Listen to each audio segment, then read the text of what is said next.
তাদের কে সভাপতি হচ্ছেন কে সভাপতি হচ্ছেন না সেটা তাদের বিষয়।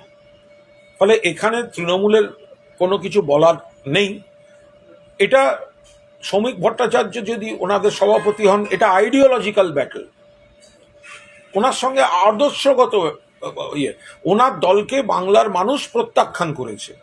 ওনার দলকে, যে সর্বভারতীয় দল বা বাংলার শাখা, তাদের বাংলার মানুষ প্রত্যাখ্যান করেছেন।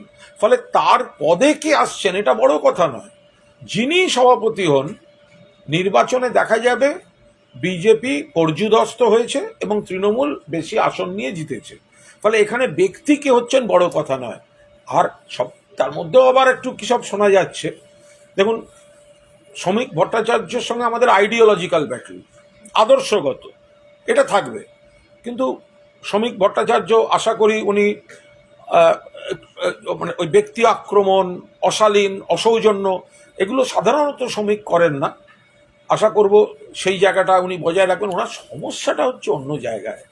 ওনার ঘরে অনেকে আছে অতৃপ্ত আত্মা, যারা এই সভাপতি হতে চেয়েছিলেন বা সভাপতিত্বে তাদের লোকদের বসাতে বলেছিলেন। ফলে শ্রমিকের কিন্তু বিধানসভা নির্বাচনও তৃণমূলকে নিয়ে কি ভাববে।